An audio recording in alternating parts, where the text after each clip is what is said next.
Hello YouTube, it is I, the Amazing Kitty. I sent this with a video, and today I wanted to talk about um my views on listening to people, why you should never get your political as well as religious advice from strangers. And I wanted to talk about that on here because I just looking at all these different people, like hearing about like Charlie Kirk getting assassinated, and now Stick Sex and Hammer 666 is going down the shitter. It's like that guy is it's all that messing, dabbling in demonic worship and Satanism has really just wrecked him. Like like that stuff is going to destroy you, regardless of whether you actually believe in that stuff or not. I'm pretty sure that stuff will affect you very harshly because it creates because it's like you can be like an atheist and like really think about it. You live life not caring about anything. Live is like But I want to get back to the video. People should never have been canceled over the derogatory things that they said about like Charlie Kirk. That a man that I never personally knew, who was no more a free speech advocate than Stick Sex and Hammer 666. Like, let's just really think about that. My position on people, people should be allowed to speak their minds about things. And you have every right to criticize them for it. That's the idea of free speech. You know? I mean, that could be its own little video. But really, the thing I want to talk about is a lot of these, like, internet personalities, like Hassan Piker, overestimate the importance of the passivity produced by them flapping their lips. Ironic. Person who's me flapping my lips right now about this on the internet. Hypocritical much? If anything, you make yourself a target doing that.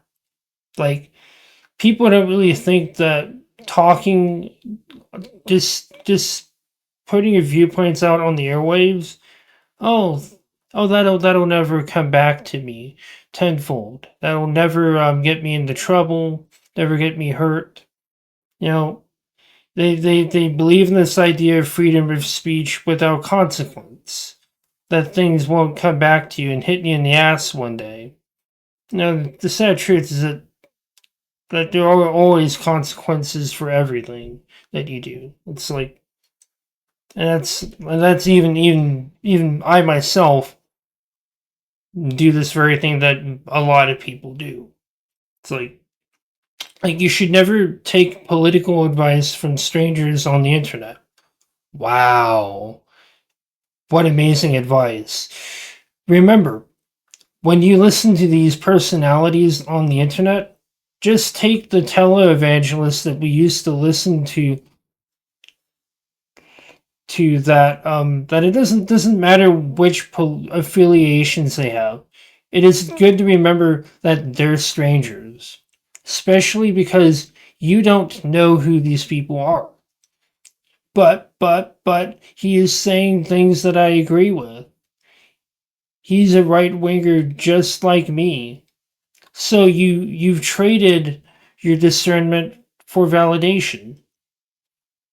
Don't you criticize liberals for the same thing? Like, just remember that these are just loser podcasters.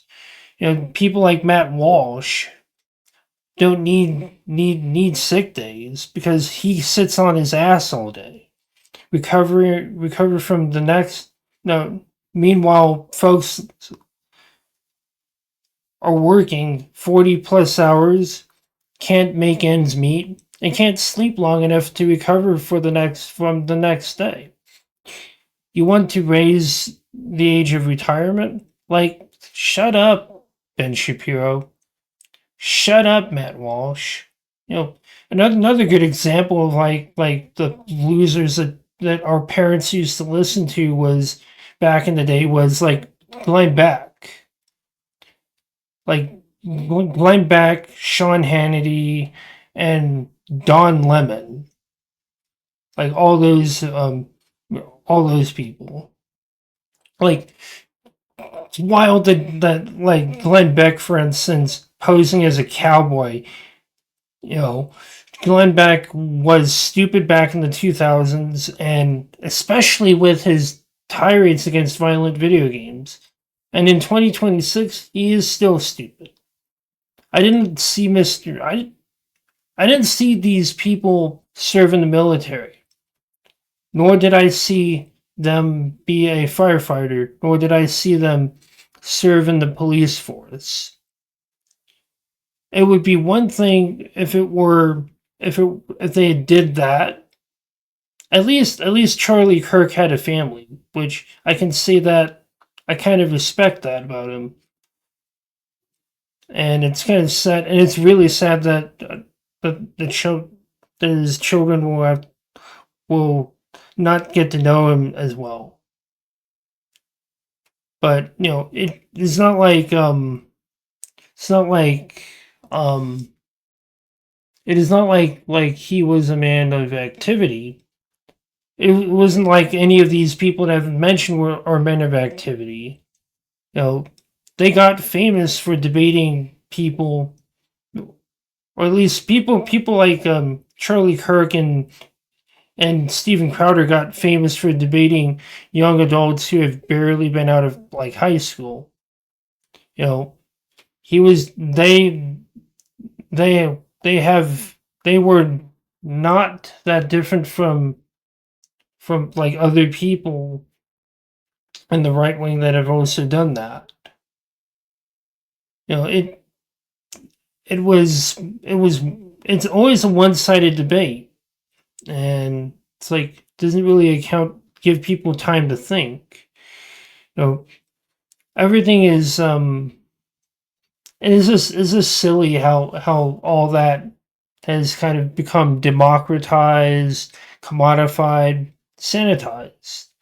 There is really nothing of worth on the internet, mainly because everything capitalistic as well as democratic moves towards mediocrity.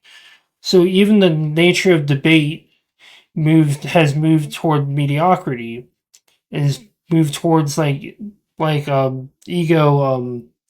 like